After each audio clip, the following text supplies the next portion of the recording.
Welcome to Empire Building, the podcast where we talk about building big businesses and even bigger lives. I'm your co-host, Sarah Reynolds. And I'm Via Williams. Today we are continuing our leadership series on the second episode of that series, and it is the episode on vision.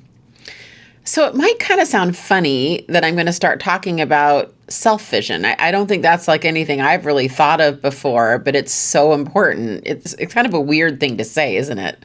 Well, it sort of ties in last week's episode, right? Yeah. On ourselves. So I love it. Let's hear it. And that's exactly why I wanted to do it, because we kicked off last week, right, with the topic of self-leadership. And if you haven't listened to that one, I recommend that as a great place to start with this series. And we think of self-leadership, right, as the foundation of leadership. So how we talk to ourselves affects our leadership more than anything, I would say. And vision is no exception to that, Sarah. So I wanted to start out with a question for all of our listeners. It's just a question to reflect on today and this week. And that question is your word impeccable? Is your word impeccable? Some of you might recognize that. It's from the Four Agreements by Don Miguel Ruiz. But did you know that you have a relationship with your words? What's interesting is we do tend to break our word more with ourselves and with others, which is messed up, and it's just human nature. And what happens, and where you really, really need to watch out for this with yourself, with self-leadership moving into self-vision, is that when we start breaking our word to ourself, trust and self breaks down. And when it happens over and over, it starts resulting in things like lower self-esteem, lower confidence, disappointment in yourself, and it can actually turn into a pretty big funk. But I would argue that it really makes people shrink away from leadership, not lean in towards it. Because what happens is when you continually let yourself down, you feel bad and you feel down on yourself and you gain weight and you don't do the sales jobs you're supposed to do to get to the next level, right? You have a very low self-esteem. It really affects you. So the more honorable our relationship with our word is, and the more trust we have in ourselves, guess what? The more trust people have in us. Here, I think one of the best examples is our co-host, Wendy. And Wendy made a promise to herself a long time ago, I think like 8 or 10 years ago. And that promise was, I'm going to wake up 3 times a week at like 6 a.m. in the morning, and I'm going to work out with a personal trainer. I just feel like that's something I need to do for my health, right? Yeah. So her and her husband, Jay, started doing that. And it's been 8, 9, 10 years straight of doing that. Even through COVID, they have virtual, their trainer did it virtually, right? So what I started noticing in Wendy is after she had done that a year or two, she started believing herself. And so then what happened is she said, okay, I'm going to be a net worth, millionaire or 5 millionaire or 10 millionaire, whatever it was that she set out for herself by the time I'm, 40 or 45 or 50 or whatever that goal was. And I noticed that she trusted herself to be true to her word, because she had set that morning appointment and she fulfilled it. And so her brain just said, well, yeah, you did that. So I think you're going to do this too. And so then what starts happening is her words started having power, because as she started promising herself things and fulfilling them, she started believing herself, and she had faith in herself, and she knew that she was going to hit goals. And then what started happening is people started following, because people go, wait, I'm seeing that she or Sarah, you or me or any of us, I'm seeing that they said they were going to do X and they did X and it happened, and everything they do is successful, and I want to follow that leader. I love that. And so it's the same thing with a vision, right? Yeah. Yeah. I mean, I think it goes perfectly with what we're going to talk about today, which is vision casting, because you cannot confidently cast a vision if you doubt yourself. And so if you have not been keeping up with your word to yourself, then there is no way you can confidently stand in front of your organization and do a good job at casting the vision, which that's what we're going to talk about today. We're going to talk about how to cast a vision to where no one ever wants to leave you, right? They see the vision for their life within yours and they don't want to leave. It reminds me of Stephen Covey says, and this ties exactly with what you were saying, all things are created twice. First, there is the mental creation, and second, the physical creation. Vision pertains to the first creation, meaning what do we see in our minds first and foremost, but then our people have to see it before they can actually be it or execute it. So today we're going to talk about vision casting as a leader. How do you cast the vision to where no one wants to leave? And I think it does start with ourselves and making sure that we believe ourselves first and foremost to where we can then confidently cast that vision. 100%. It's perfect. The creating everything twice is exactly what we're talking about with that foundation of self-leadership. And as you guys listen to every part to this series, right? You weave it mentally into your head that it still starts with you. You're the only thing you can control in all of this, right? So when it Yes. comes to vision, what Sarah is really Yep. saying is that, this comes from you. You have to inherently believe that vision so much that other people see that and want to come and align with you. Yeah, I think it reminds me of, about 7 years ago, I had a team member come into my office, and she just looked at me and said, "Where are we going? Like, what does the future hold? You're Where like, are we to going?" lunch or like, Yeah. And she said, "I'm struggling because you haven't shared with us the vision of the future." And she said, "I know it's in your head, but you haven't told us." And I paused. And initially I was like, no. No, like I'm not going to share with you what's sort of in my head. And that's a weird answer, right, to give as a leader. Like, no, actually, I'm not going to tell you the future. But the truth is that I first had to believe it myself. And what was holding me back was, I didn't want to share something that I viewed as a lie. So mm, like vision casting for me was hard because I felt like, well, what if we don't hit it? What if we don't, I cast a vision of where we're going. And then if we don't hit it, then am I a liar? Did I stand in front of my people and say, this is what we're doing, and we end up not doing it? And I shared that with her, and she said, well, we can't help you if we don't know where we're going. And part of us actually reaching the vision is understanding it.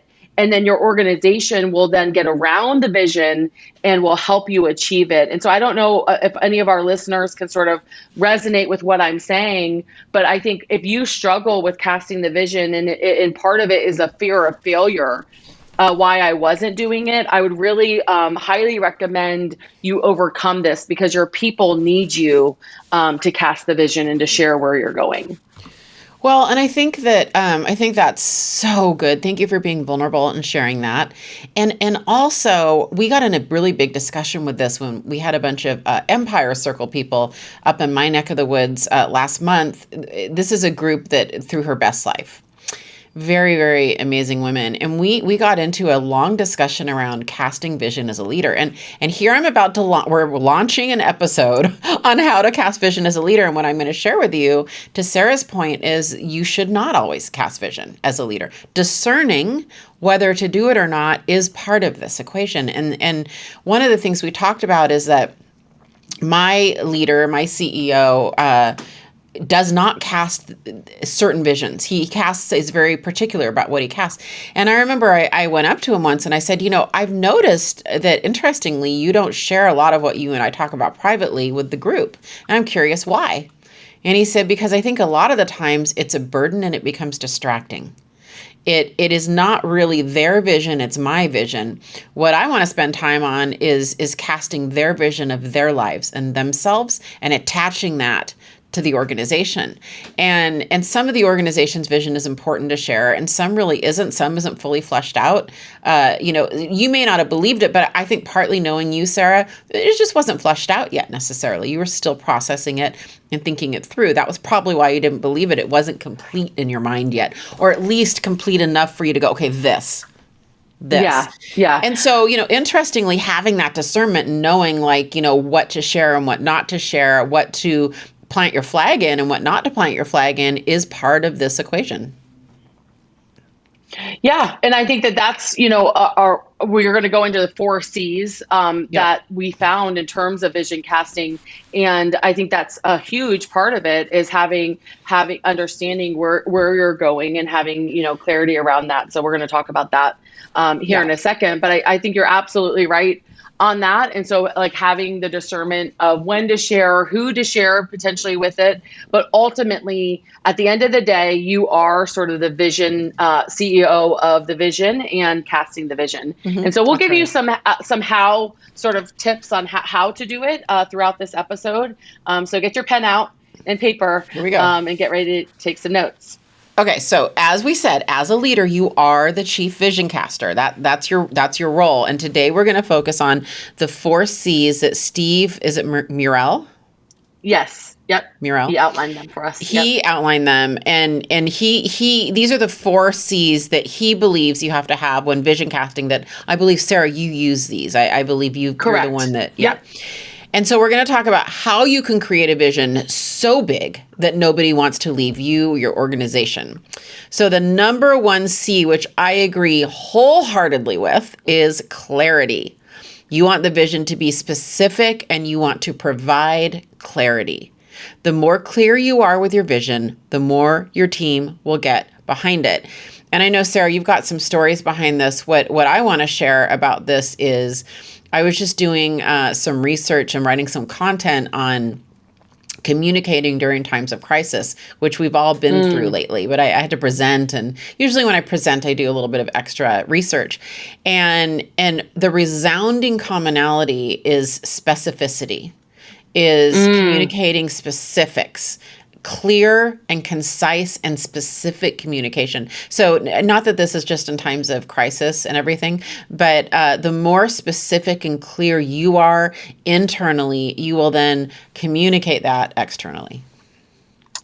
Absolutely right. They say that the majority of people will stay at a job because they have clarity That's around right. how they win and the How they specifics win. around that.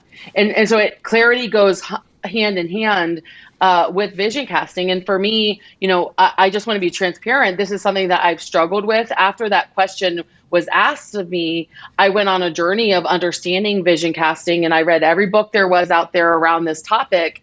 And the four C's have really helped me with that. So how I developed sort of our vision in terms of clarity was honestly, it started with my people. So I'm a big believer in understanding where your people want to go, what the vision of their life is, just as you mentioned Ben Kinney via and him saying, it's about their life. Well, honestly, that's to me is the organization's vision as well. So they go hand in hand. So what I did was I sat my every team member down at the time. It took me about 2 months. But I did the what we call the motivational interview. It's actually used as a tool for hiring. I use that tool the most actually as a retention tool. So trying to understand where someone wants to be in 5 years in their life, and then looking at our org chart and saying, okay, can they see themselves in our organization based on their goals that they have? Can they see themselves in our organization in the vision? And so I tie vision to future organizational charts. It's how I do it in terms of a picture. And how I gave the clarity when I was struggling with this is sitting down with them, finding out, and then I built an organizational chart 3 years out, 5 years out that showed what their goals are within the organizational chart. And so that's been a big key for how I've provided clarity and sort of the tactical ways that I did it when I was struggling in this area. Can I ask you a question on that, Sarah? Yeah. So here's where I'm curious. My concern with that would be, so I guess I'm going to poke a hole in it, but it's more in the spirit of learning from you. My concern would be, okay, where do you see yourself on this chart? Here's a vision of the company. We're going to need I'm going to make this up right now, CMO, Chief Marketing Officer. Okay. I see myself there. I want to be the Chief Marketing Officer. That's great. What happens as a leader, a CEO, which you are, when it becomes abundantly clear in a year or two you need a very high level CMO to come in that is not this person? How do you handle that? So, okay. So, good question. I think it starts with how you cast the vision. So I tie it into the org chart, and we use blue boxes on the org chart for future positions. And then I then say, if you see yourself in one of those blue boxes, let me tell you as a leader who you need to become to earn the right for the blue box. So it's not like a given, like because you said you wanted it, then you're going to get it in 3 years, right? And so setting it up to where no matter what, within or outside the organization, that you have to earn that role and what we're looking for. And so sometimes it doesn't happen that way. And that's happened many times.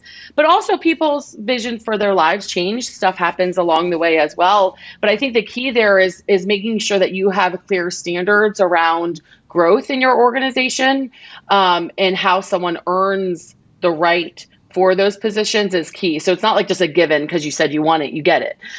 It's more of like having the standards around how those positions will be filled.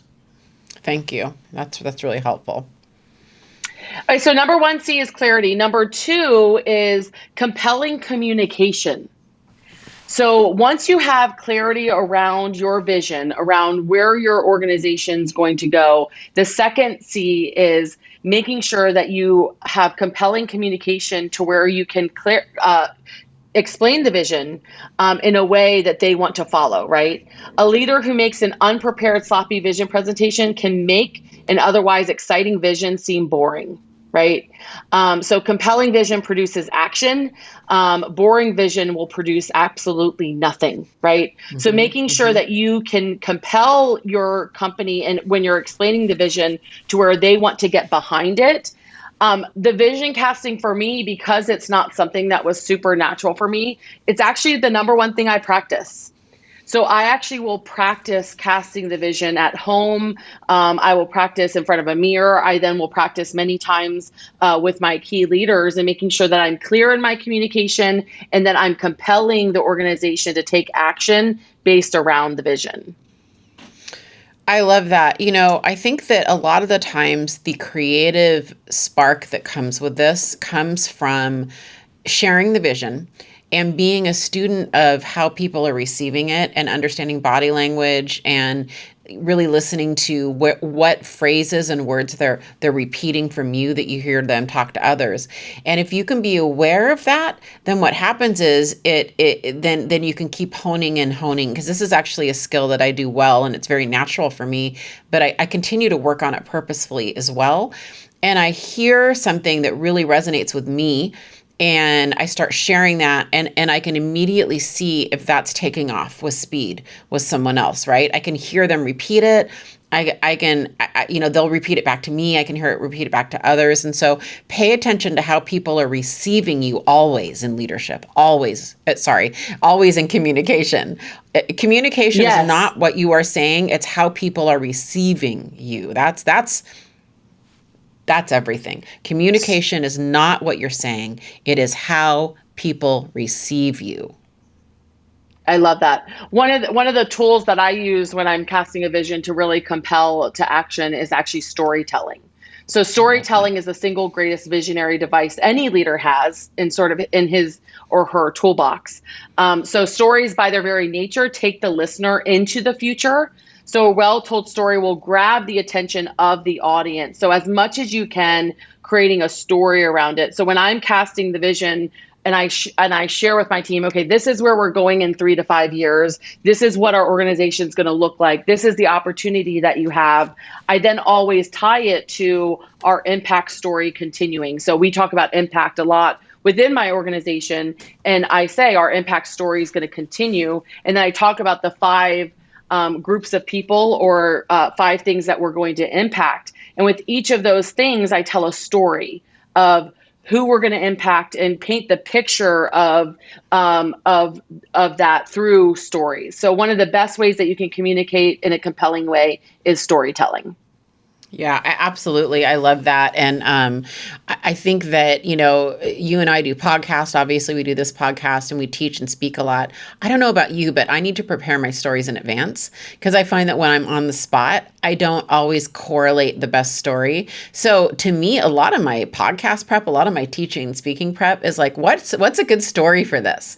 And just trying to be Yes. aware of that, right? And then sometimes when things happen to me in real time, I mean, like I'll be like, oh, that would be a good story for X, And that's Yes. part of it. Like you have to catalog your stories. It sounds crazy, but you won't think of the right one at the right time. So, Yeah, so you can use stories from like within your organization sort of as a roadmap, but also think about stories from history, yeah, sports, or art that demonstrate the kind of greatness for you're sure. wanting the team to achieve. And so tying those in is a great place to look at stories as well. Maybe not from your own experiences, but from others. And also analogies. Analogies are really helpful as a substitute if you don't have a good story. I think analogies are usually in anything I've studied on storytelling, it's storytelling and analogies. So it kind of goes together because it's a little bit of a mini story. So So we're going to good. move into the third C, Sarah, and that is commitment. Commitment. Once you have a clear vision and can share it in a compelling way, you then want to ask those that follow you for their commitment to the vision, right? You want them to buy in and be dedicated, enthusiastic on the vision. So, one of the things you say, really, I've heard you say it to your people, you say it a lot, is we are loyal to the vision and the mission. We're not loyal to a person, right? All of us together, united, are loyal to the vision Yeah. and the mission, right? So one of the things I know you did was you removed names from your org chart, and just like we were talking about just now, like you're like, look, we are going to need, in order for us to be loyal to our vision, we're going to need a CMO that's amazing someday, maybe even from Wall Street or something, right? Or from a Fortune Yep. 100 company. And that may or may not you, but by being in this organization and by all of us achieving this vision together, you will win for your life. We will make sure that you win for your life. We have to be, in order to be loyal to the vision, we're not going to put your name on this org chart 2 years down the road, right?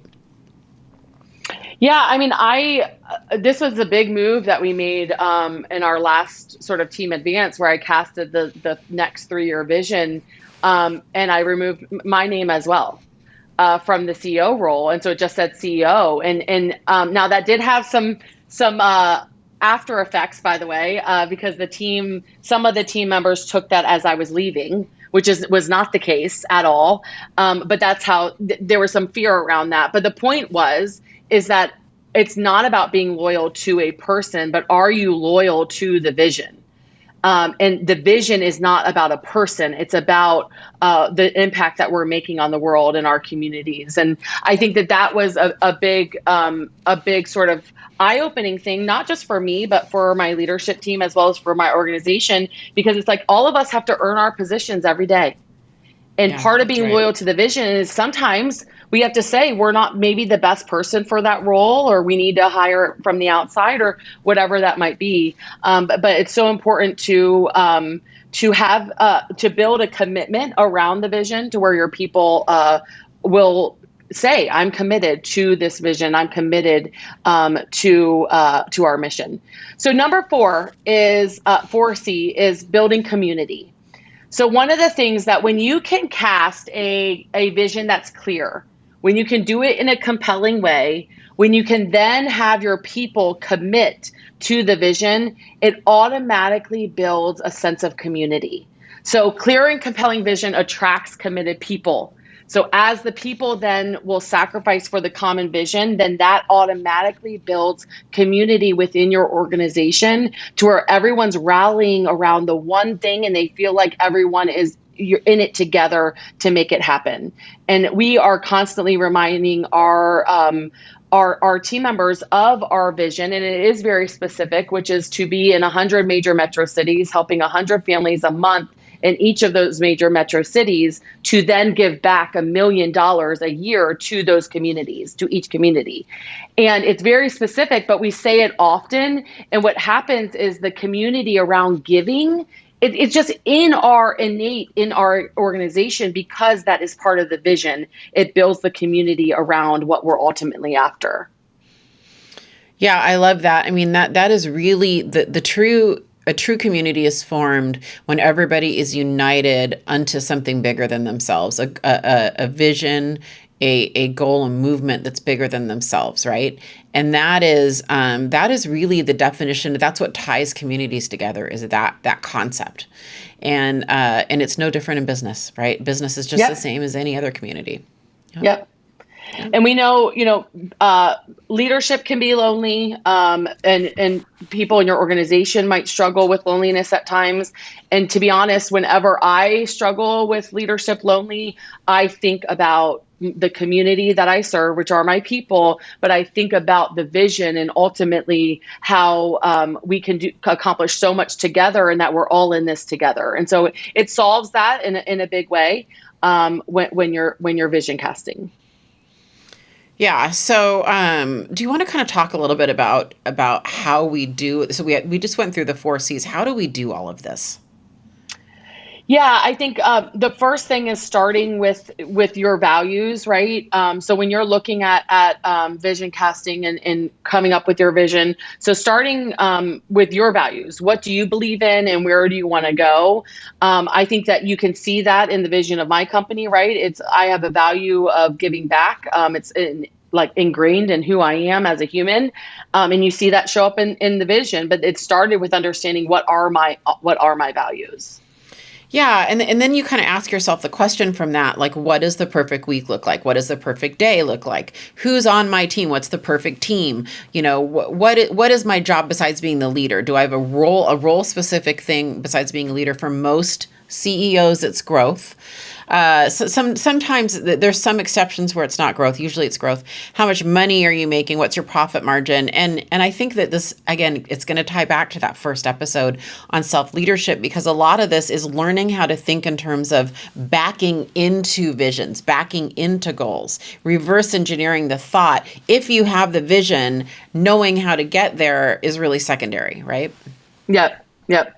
I think, the example I gave of sitting your team members down, understanding where their vision is for their life will many times give you good ideas around what your vision should look like, what your future organizational chart should look like, where you're going. A lot of times your people and their goals honestly matter way more than yours in my world. And so it's so important to understand where their goals are and then making sure that you're building a vision around that. So that's a very practical way of how you can do that.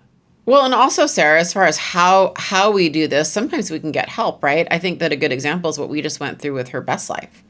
Working together in Yes. a community, we were definitely all geared towards the same vision, bigger than ourselves, but we needed help. Yep. Yep. And so we hired someone from the outside to help us with that. And so to talk through where we want her best life to be in 5 years. And it was quite the process. It took many hours. Yep. But honestly, I'm so happy with Wendy casted the vision for us Yeah. yesterday. And I'm so happy with the result of that. And it did take us getting outside help. So at times, if you have partners, or if you're in an organization where you have key leaders and you want to really dial in on the vision, making sure that you can maybe possibly hire someone from the outside to help you talk that through with your people has been powerful for us.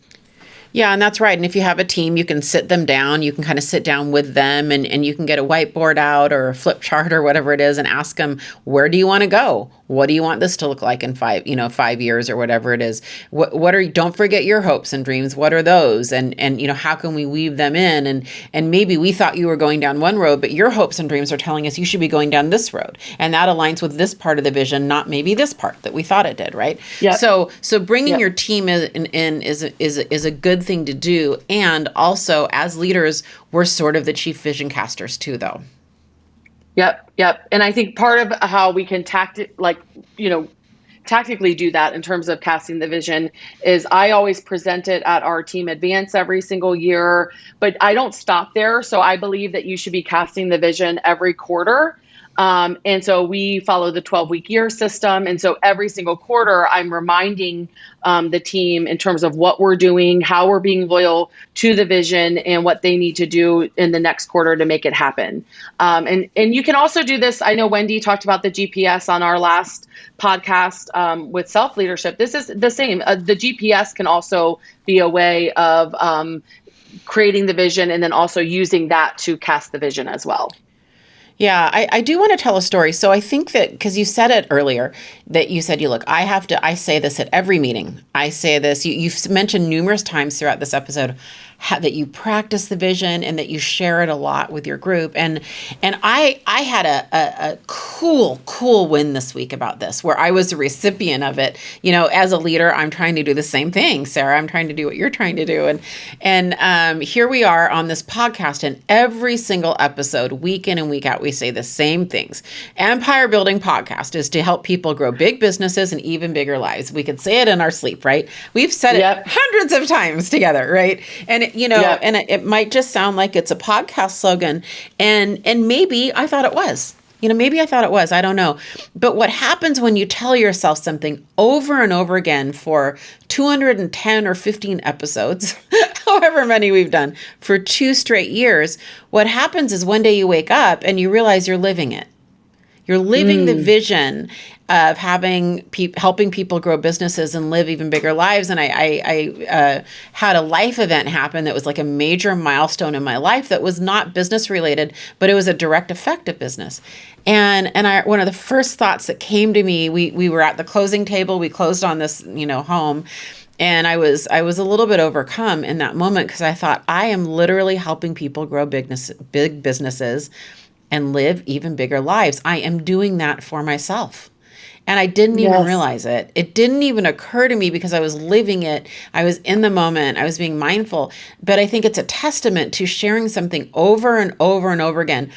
Whether you believe it fully or not, I don't know. But it can't help but help when you say something over and over and over again like that. Because I did it. Yeah, I think that's such a powerful example and yes, you did, first of all, and it makes me so happy. Thank you. And it's such a powerful example of it all starts in our minds. And then also the words we say have power. And I think, it was when I first did my first ever vision casting, I was nervous, and I stood up in front of my team and I shared where we're going.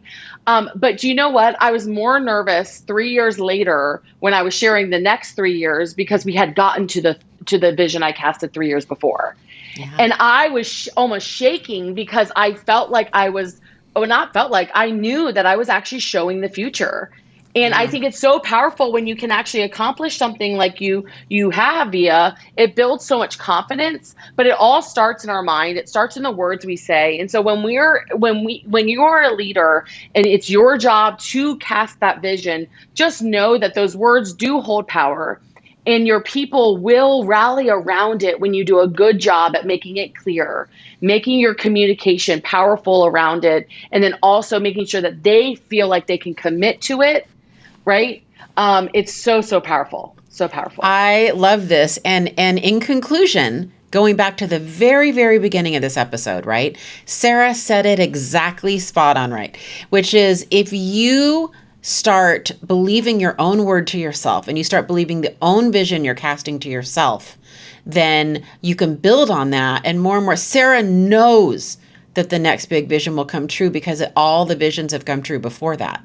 And so if you need to start somewhere, start with making your bed every morning. Start with working out 3 times a week. It can start at the very basic foundational level of keeping your own promises to yourself. That may seem unrelated. I get it, but it is so related to this. And then start believing in little mini visions you have for yourself. And you can build on that like a muscle. It'll strengthen like a muscle. And as you build it and build it and build it, they will come. You will lead others by leading yourself to believe that vision. When Sarah said earlier she wasn't ready to share the vision, it wasn't fully formulated, and she just wasn't there in a place where she believed it yet. It was the right call to make to not share that vision yet. So thank you. Yep. Thank all of you guys. What a great episode. I loved this episode today, Sarah. I loved it. Me too. It was so good. And so I hope you guys can go back and maybe re-listen. I think this is one of those episodes where you might get, one thing the first time and then something else the second time. But have a great week, everyone. And we sure appreciate you. Bye, guys.